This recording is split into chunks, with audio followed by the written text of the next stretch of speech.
Okay. CNN did a town hall with Trump. Apparently the town hall went disastrously. Here we go. Oh, hey, Caitlin Collins. President. Wait, isn't she's the one who's hosting this? She was the White House correspondent for the Daily Caller. She's the one CNN put up to hosting this town hall. Cool. Love that. Thanks, CNN. No questions are off the table, and we agreed to no conditions. We're here to get voters the answers that they deserve. Our president, in more than a century. I love the fake populism. Man, every time these people talk, it's dripping off of them. This, like, you know, we're finally here to give the people the power back. Donald Trump. Dude, is he fucking Frankenstein? Look at him. Look at him lumbering.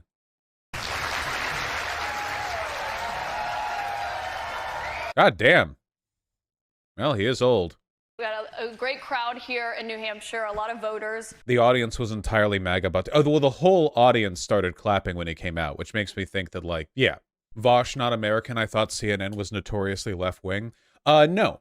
CNN, for a long time, CNN was probably the largest and most institutionally present news network, in the sense that they had, like, I wouldn't say they had, I'm not saying they're good, but they had, like, well-developed journalistic credibility that gave them a lot of presence. And the right accused them of being far left because they would occasionally report facts. The size of CNN basically meant that they were often, like, prominent in their promotion of some factual information, and that is enough to be considered far left by the Republican Party, you know? I mean, we're dealing with a party right now where if you acknowledge that climate change is happening, an undisputedly correct position to take, they'll call you, like, far left and George Soros funded and blah, blah, blah. So it doesn't take much to get labeled far left by them. But CNN is not and never has been, like, a left-wing network, really. At most, they were, like, liberal centrist, but they've always been large enough that they had a relatively ideologically diverse, you know, set of pundits and journalists, though it's been getting a lot worse lately, obviously, with their shift towards the right. Can you publicly acknowledge that you did lose the 2020 election? Let me just go on. If you look at True the Vote, they found millions of votes on camera, on government cameras, where they were stuffing ballot boxes. So with all... Man, there's still... It really is crazy how we spent all that time in 2020 and 2021, like, all of these got debunked, and it doesn't matter. They just keep saying them anyway, you know? This is why, and I'm serious about this, I really do think, like, past a point, this should just be sedition charges, you know? I don't think there's anything wrong with questioning corruption in our institutions, but, like, after losing 5 million court cases and being as objectively proven, like, I feel like past a point, you should be able to convict people on defamation to the democracy itself. Because constantly delegitimizing a democracy is, like, the #1 thing that fascists do. It's this is literally the groundwork of every coup, every attack on democracy. It's a set of completely unfounded, unjustifiable attacks on things that are factually not the case, you know? I mean, past that point, do we just have to accept that they're going to lie for it forever, or lie about it forever and ever and ever, no matter what you say, what you do, that it has to be just this infinite talking point? But what you just said there, Republican officials debunked those claims about fraudulent ballots. We want to give you a chance tonight. Who? Republican officials in Georgia and every single state. There is no your own election officials, Mr. President. So we wanted to give you a chance. People were afraid to take on the issue, but we have a big... Again, just to be perfectly clear, we have, thanks to the Jan 6 committee, we have leaked documents. We know that everyone in the White House, including Trump, knew that they were lying. There's no batting about this. It doesn't matter what happens or what is said. We know for an absolute fact that Trump himself and his officials were aware that the election was not stolen. And then they would go on TV to say that it was. We know that. There's no reason to ever take any of this seriously again. Unless somebody's very stupid, and I know you very well, you're not stupid at all, but you perhaps are given an agenda or you have an agenda. Look, we have to have honest elections in our country. We have open borders, we have... Damn, it's like the whole fucking audience that they bought. Oh my god, look at how old the audience is. Holy shit, no kidding. Look at this geriatric-ass audience. And 20-year-olds with bad haircuts wearing suits that don't fit them, which is like classic college Republican TPUSA stuff. But January 6th had to do with the fact that hundreds of thousands of people, and you don't see the pictures very often. A lot of the people here probably were there. January 6th, it was the largest crowd I've ever spoken to. That was prior to the walk down to the Capitol building. I don't think, and I've spoken to hundreds of thousands of people. I've never spoken to a crowd as large as this. And that was because they thought the election was rigged. And they were there proud. They were there with love in their heart. That was an unbelievable, and it was a beautiful day. Do you have any regrets? So yeah, like this is what I mean with like the sedition charge shit. Okay, like past a point, like so you have a guy who not only orchestrated like a crowd attacking the Capitol building to execute politicians in order to instate like a coup for Donald Trump, but then he just gets to go on. He gets to just continue being a private citizen, continue saying the election was rigged, continue saying that January 6th was great, actually. And now he's running again. He's just saying it all openly. I feel like we dodged a bullet, and everyone's like, well, certainly we won't have to dodge a second one, you know? Like, I feel like the equivalent of this is like, I actually, okay, real question, guys. Can somebody think of any other country where a politician, after losing, attempted a violent coup, lost, and then faced no legal consequences, continued to promote the coup that he didn't get done, and then just ran again legally? Adolf is close, but he was arrested after the beer hall putsch, and he was appointed, not elected. But, you know, that's the closest that I can think of. But you acknowledge that this is insane, right?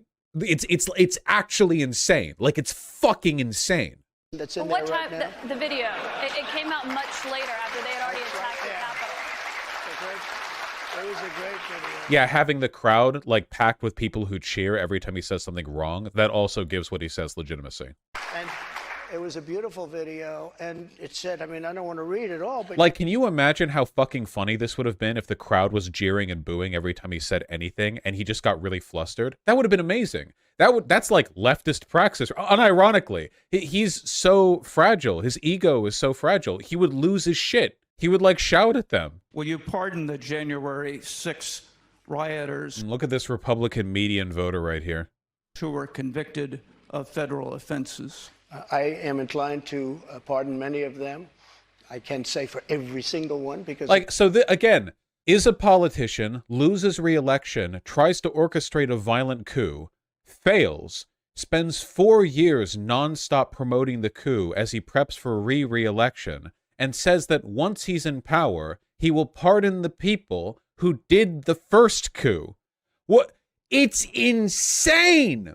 In the future, when people are learning about this in history classes, they are going to make fun of us so fucking hard. They're going to be in, like, future history class. They're going to be like, wait, they let him run again. Wait, he did the coup, and then they just let him, he did the coup, and he didn't deny doing the coup. He bragged about doing the coup. He said he wished the coup had succeeded. And then he said he would free the people who did the coup, and we just let him run again. We did that. Oh, cool. Like, in hindsight, this is one of those historical decisions that's going to be regarded with all of the, like, grace and wisdom of, like, any of the insane shit that happened up to the American Civil War or the Revolutionary War, or just any of those, like, wow, who could have seen that coming moments, you know? He literally tweeted or truthed or whatever, we should end the Constitution. Like, what? This is very weak pushback for a fucking presidential candidate, okay? If you're going to have Trump on, you need to actually hold him to account, which is this, like, you need to be rude. The problem is you can't hold Trump to account while maintaining this civil discourse bullshit. You need to sit him down. If he says something wrong, you need to actually, like, you need to interrupt him. You need to talk over him. You need to mock him if he lies. You need to say, you know, you need to actually, like, tear into him. You can't, like, every liberal, and she's not a liberal, by the way, she's a fascist too. Every liberal or whatever else person who's tried to sit Trump down and correct him, what does it all amounted to? A wet fart. Remember when he was sat down by that guy who had the debate with Jon Stewart, the more liberal-leaning Fox pundit? Remember the time he got sat down by the guy who had the papers with the COVID numbers? Remember? There was that, like, yeah, Wallace. There was that picture of him looking confused at Donald Trump. He was holding the papers up. Remember, back and forth, Jonathan Swan? Yeah, that guy. And what has this amounted to in the long run? Has it reduced his popularity? No, nothing. All it's done is give liberals something to smugly jerk themselves off over. We're smarter than that guy. No shit, you're smarter than Trump, dumbass. Quit settling for so little. The only thing you should be really looking to do with Donald Trump in public when you're holding him to account is break his image. You want to make him angry. You want to make him flustered. You want to treat him like a child. Embarrass him. He has a very fragile ego. Why is there not more focus on breaking his ego? Make him look like a fool. Have him cry about it. Make him spend the rest of his life talking about what an unfair interviewer you were. Make him look weak. That's what you need to do. What, you think you're going to get anything done on like a facts basis? Like, oh yeah, if only instead of saying, if instead of like correcting the 87 lies he said, if you'd corrected 91, that would have made the difference. No, it doesn't. He just like rambles on past it. It doesn't matter. Yeah, like he's going to go, oh, you're right, He's just going to leave. Then let him leave. Make him look weak. Bait him in. This is something I do with my streams. If you have somebody on who you want to tear into, but you don't want them to leave right away, you sucker them in, and then once they're invested, you tear them up. It's easy stuff. This is not like advanced tactics. It is an artificial, liberal framework of engagement that prevents them from acting this way.